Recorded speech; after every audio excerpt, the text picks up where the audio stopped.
In the palace courtyard, sunlight floods the area. Gautama Siddhartha sits on a stone bench, his face reflecting deep contemplation. Flowers bloom vibrantly around him, while servants bustle in the distance. Why does this indescribable emptiness linger in my heart? His gaze sweeps across the blooming flowers, but inner peace eludes him. Inside the palace in King Suddhodana's study, Siddhartha stands before his father with a determined expression. Firelight flickers, casting shadows on the walls. Suddhodana lowers his head in thought, his fingers tapping the desk lightly. Father, I beg you to let me leave the palace and see the world outside. I must understand people's lives and find the answers within. You don't need to face the suffering outside. You were born to enjoy luxury, not to seek the unknown. The royal carriage slowly exits the palace gates. The streets are bustling with activity. Siddhartha peers through the curtains and spots an old man with a cane, hobbling along with trembling lips and a face etched with wrinkles. Why is he so frail? That is old age, Prince. Everyone grows old. Siddhartha furrows his brows, a vague sense of unease stirring within him. Under the blazing sun, the carriage moves through a marketplace. Siddhartha notices a man lying by the roadside, groaning in pain. Siddhartha, in shock, asking the charioteer, What is causing his suffering? He is afflicted with illness. Everyone in this world is vulnerable to sickness. Siddhartha's expression turns grave as the weight of the realization sinks in. The sky glows red with the setting sun. A funeral procession moves slowly in the distance. Several men carry a corpse while grieving family members weep bitterly. Siddhartha watches the scene, his face marked by sorrow. Death. Is it inevitable for everyone? Yes, my prince. Every living being must face death. Siddhartha lowers his head, his eyes filled with helplessness and gravity. Morning sunlight filters through as the carriage passes a modest temple. Siddhartha sees a monk in simple robes, his face radiating a serene smile. Why is he so peaceful? This is a monk. He has renounced worldly desires to seek inner tranquility. A new light glimmers in Siddhartha's eyes as if he has found a new path to follow. Siddhartha stands in the palace corridor, gazing at the star-filled sky in the distance. The palace lights glitter in the background, but his heart remains lonely. Soft music plays and moonlight illuminates his contemplative face. The luxury of this world cannot answer my questions. Perhaps I must leave this place. Siddhartha enters the chamber of his wife, Yasodhara.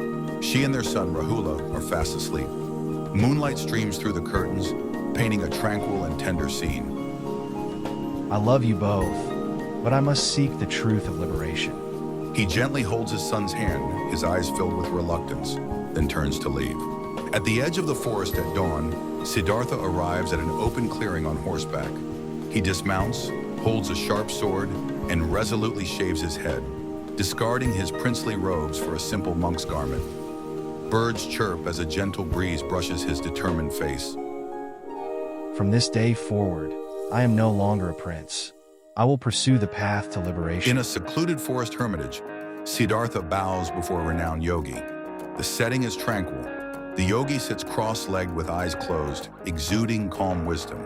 Siddhartha, meditation can reveal the essence of the mind, but the path to liberation is arduous.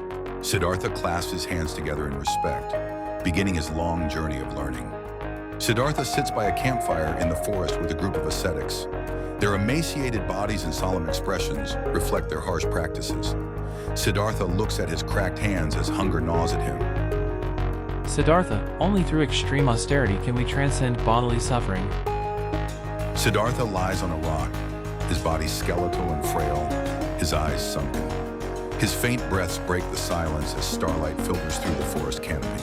This is not liberation. Extreme suffering cannot bring enlightenment. He rises slowly, taking a step away from the ascetics. On a grassy meadow, Siddhartha, frail and exhausted, crosses paths with a milkmaid. She approaches, smiling gently, holding a bowl of milk porridge. You need strength. This bowl of porridge will help you recover. Siddhartha accepts the offering with gratitude and begins to eat. Siddhartha sits under a massive Bodhi tree, the setting serene and peaceful. The golden hues twilight filter through the leaves as he folds his hands in determination and begins his deep meditation. A pitch-black night with heavy clouds. Mara, the tempter, appears with his army of demons. Lustful forms and seductive women dance around Siddhartha, trying to break his focus. Why endure this suffering? Life's pleasures are the true purpose. Siddhartha remains unmoved, his lips curving into a faint smile.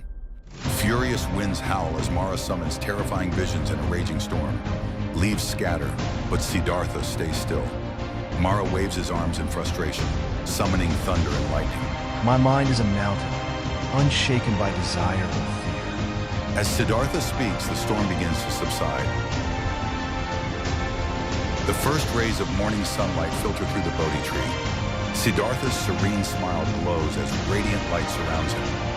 The Buddha's divine aura emerges, marking his awakening.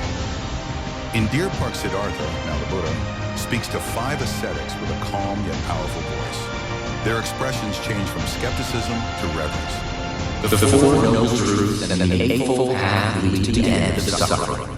A growing crowd of disciples gathers around the Buddha, holding lotus flowers with devotion.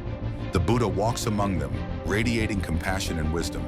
Under twin sala trees, the Buddha lies peacefully as the setting sun casts a soft glow. His disciples surround him, hands clasped in sorrowful yet serene reverence. All things are impermanent. Seek your own path to enlightenment. As the Buddha closes his eyes, the frame slowly zooms out, fading into a tranquil stillness.